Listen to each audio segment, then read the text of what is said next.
first rule of success is to have a vision. You see, if you don't have a vision of where you go, and if you don't have a goal where you go, you drift around and you never end up anywhere.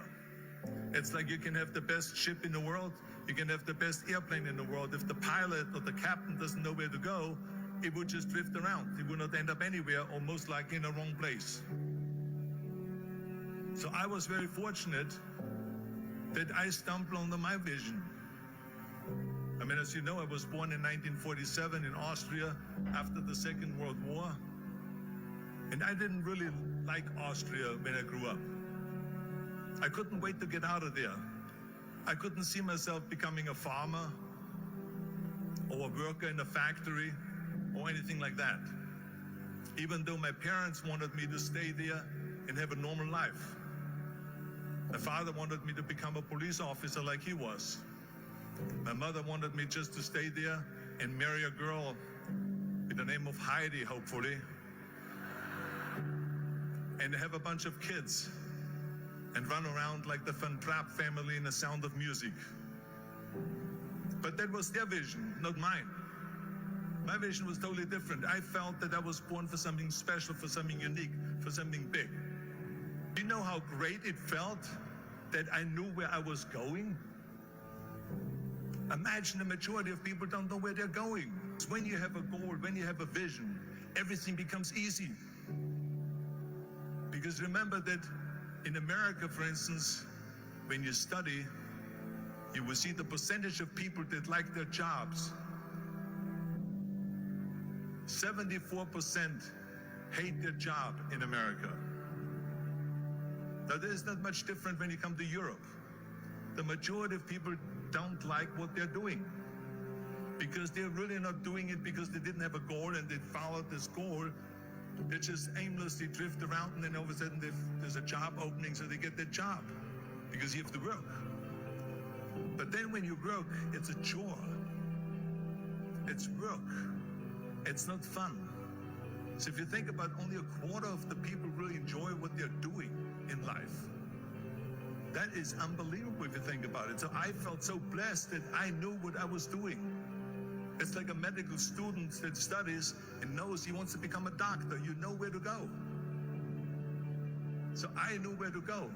So people always ask me, when they saw me in the gym in the pumping iron days, they said, why is it that you're working out so hard? 5 hours a day, 6 hours a day, and you have always a smile on your face. The others are working out just as hard as you do, and they look sour in the face. Why is that? And I told people all the time, I said, because to me, I'm shooting for a goal. In front of me is the Mr. Universe title. So every rep that I do gets me closer to accomplishing that goal, to make this goal, this vision, turn into reality. Every single set that I do, every repetition, every weight that I lift will get me a step closer to turn this goal into reality. So I couldn't wait to do another 500-pound squat. I couldn't wait to do another 500-pound bench press. I couldn't wait to do another 2,000 reps of sit-ups. I couldn't wait for the next exercise, for the next half hour of posing and all the kind of things that you have to do to be a champion. And at the age of 20, I went to London and I won the Mr. Universe contest as the youngest Mr. Universe ever. And it was because I had a goal. So let me tell you something, visualizing a goal and going after it makes it fun. You got to have a purpose no matter what you do in life. You got to have a purpose. So that's rule number one, have a vision. Rule number two is, don't listen to the naysayers. Don't listen to the naysayers.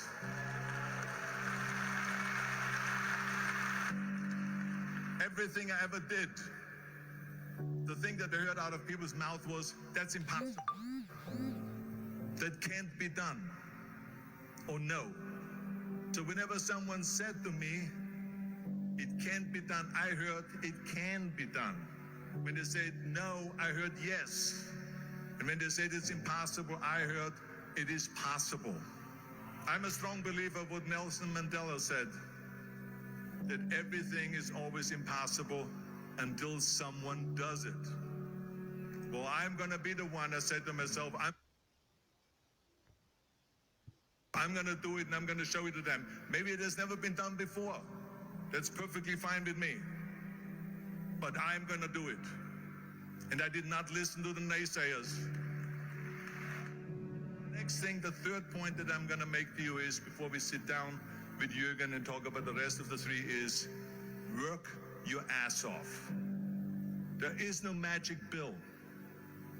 There is no magic out there. You cannot get around. You have to work and work and work. And it drives me crazy when people say they don't have enough time to go to the gym for 45 minutes a day and work out, or to do something for 45 minutes to an hour a day to improve, if it is physically improve or if it is mentally to improve. Imagine you read 1 hour a day about history. How much you will learn after 365 hours in 1 year. Think about if you study about the history of musicians, of composers, how much you would know. Imagine if you would work on a business, on some business that you want to develop every day for an hour. Imagine how further along you will go and get. So it drives me nuts because when people say we don't have the time, we have 24 hours a day. We sleep 6 hours a day, so that gives you still 18 hours. And there's someone shaking their head out here in front to say probably, I don't sleep 6 hours, I sleep 8 hours, right? Or just sleep faster.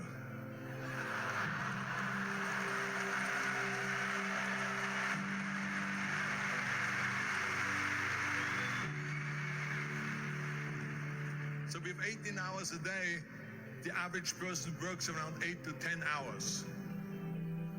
So let's assume it's 10 hours, so if you have 8 hours left, then you travel around an hour a day, maybe 2 hours a day. So now you have still 6 hours left. So what do you do with the 6 hours? What do you do with the 6 hours? Then we eat a little bit, then we schmooze a little bit, talk a little bit to people and all that stuff. But you can see how much time there is available if you organize your day. So you got to work hard. I mean, let me tell you something. When I went to America, I went to college. I went and worked out 5 hours a day. And I was working on construction. Because in those days in bodybuilding, there was no money. I didn't have the money for food supplements or anything. So I had to go to work. So I worked on construction. I went to college. I worked out in the gym, and at night from 8 o'clock at night to 12 midnight, I went to acting class 4 times a week. So I did all of that. There was not one single minute that I wasted. I became very friendly with Muhammad Ali in the 70s. And Muhammad Ali worked his butt off. And I saw it firsthand. And I remember that there was a sports writer that was there in the gym when he was working out and he was doing sit-ups. And they asked him, how many sit-ups do you do? And he said, I don't start counting until it hurts. Now think about that. He doesn't start counting his sit-ups until he feels pain. That's when he starts counting. That is working hard. And so you can't get around the hard work. It doesn't matter who it is. As a matter of fact, I believe what Ted Turner said, work like hell and advertise.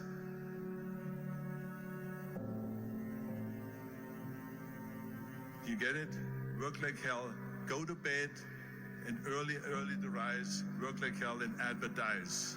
So you work your ass off, and then you let the world know about your work. That's what it is all about. Let people know. If you have a company, if you have a movie, if you do a sports, work your ass off, but then advertise and let everyone know. I hate plan B. And I tell you why. Because we have so many doubters, as I've said earlier, the no-sayers. We have so many of those people that say no, and you can't do it, that's impossible. That is okay, because we just turn off, as I said earlier, and we listen and we hear the no being a yes. You can't do it, you can do it, and all of that. So that is possible to do that amongst all the negative people around you. But when you start doubting yourself, that's very dangerous. Because now what you're basically saying is that if my plan doesn't work, I have a fallback plan. I have a plan B. And that means that you start thinking about plan B, and every thought that you put into plan B, you're taking away now that thought and that energy from plan A.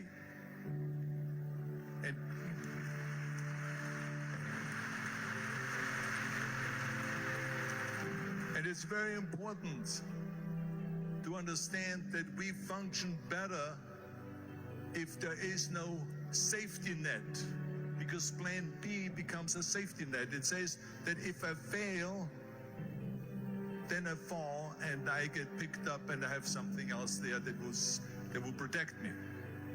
And that's not good, because people perform better when there's no safety net. People perform better in sports and everything else if you don't have a plan B. To me, it is very dangerous to have a plan B, because you're cutting yourself off from the chance of really succeeding. And the reason, one of the main reasons why people want to have a plan B is because they are worried about failing. What is if I fail, then I don't have anything else? Well, let me tell you something. Don't be afraid of failing, because there's nothing wrong with failing. You have to fail in order to climb that ladder. There's no one that doesn't fail. We all fail. It's okay.